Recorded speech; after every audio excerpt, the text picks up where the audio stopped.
Why start new churches? Number one, to faithfully respond to Christ's command to go and make disciples. It's that simple. It's the Great Commission. The Lord said it. That ends it. Period. Debate over. Number two.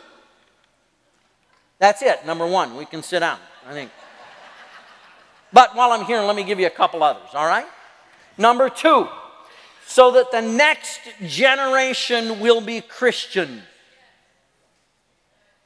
Now, historically, new churches have demonstrated to be best at reaching new generations of people. Put differently, the question before us is, will our children and our grandchildren be Christian? Folks, in the United States, that's at stake today like it hasn't been since the founding of this nation. It's at stake in every state, from Maine to Washington, from California to Florida. It includes, to be sure, Pennsylvania and Texas. And yes, it takes in Alaska and Hawaii to boot, and if you care to add it, Puerto Rico on top of that. Will our children and grandchildren be Christian? New churches are a crucial way the next generation is reached for Christ. Number three, new churches reach new groups of people, new immigrants, those turned off by the conventional church, those seeking a different style and form of worship, etc. We can flap our gums all we want about inclusiveness, diversity, and faithfulness. New church development is a way we live those values. New churches tend to be far more open to diverse groups of people. The reasons are complex. They're not all morally bad. In fact, many of them simply have to do with shared history. But they're real. Number four, seekers and explorers are more often attracted to starting on the ground floor as pioneers. We know there's a certain segment of people who just relish the joy of being a pioneer. And this is particularly true of those new to the Christian faith and those seeking a new church home. Number five, men are more likely to be attracted to a new church start. That's just a fact. And it's a fact we may not like. I think actually it's a fact we shouldn't like. But it also is a fact. The reasons are complex, and it's a fairly wide set. Time doesn't permit me to unpack them, but let me simply note a little exercise that you can do by going home and asking yourself, how many ports of entry do we have that are designed primarily to appeal to women, and how many are designed to primarily appeal to men? All right. Most long-term existing churches have far more ports of entry for women than for men, and they tend to be more. They tend to be just geared that way, whereas most new churches tend to be unconsciously more friendly to men. Number six, they reach people with the gospel in a new location. This is often simply called following the rooftops. The Wesleyan strategy of the circuit rider was to go where people were moving to, and often the circuit riders got there before the pioneers did. Let me say that again. Often as we moved as a nation, the circuit riders were there before the pioneers did. I know you've had a wonderful conference and you got this great, awesome bishop. And I don't know about you. I've been in conferences where it just didn't go well. I mean, I came out of a tremendous conference in Southwest Texas. But I do remember that one year at conference, we got into a fight about parsonages. Have you ever been in one of those fights that's just hideous? And by the time you're done, if you're a clergy person, you're hoping your lay people didn't see it, you know. And if you're a lay person, you're embarrassed that you pushed your pastor through it, you know.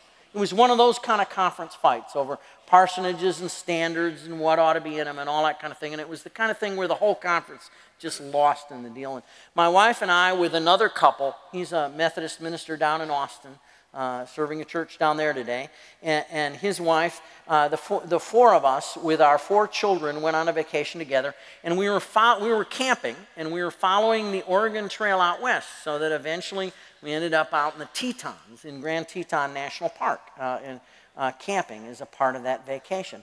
And one day we're driving along the interstate in western Nebraska, and the kids are younger, and they're bouncing off the wall, and we adults are thinking about things like murder that we really probably shouldn't kind of have on our mind, you know. It was sort of our own scenario of Calvin and Hobbes. So we got off the highway to pursue this sign to this historic building of some kind. We didn't know what it was. When we got out there, and it was a sod hut. Really, sod hut in the middle of Nebraska. God knows why anybody would have ever stopped there. And you know what that sod hut was used for? It was a Methodist parsonage. Now, I took a picture of it, mailed it back to my DS. I just thought, hey, you know. Does this meet the standard, I asked him, you know? But the more I got thinking about that, the more I got thinking, you know, I was judged by that sod hut. I really was judged by it. Because you see, when they came west on the Oregon Trail, they talked about meeting the elephant. Meeting the elephant meant that a family member died. And as they moved west, there was a Methodist pastor already out there working on building a new church so that they could worship God.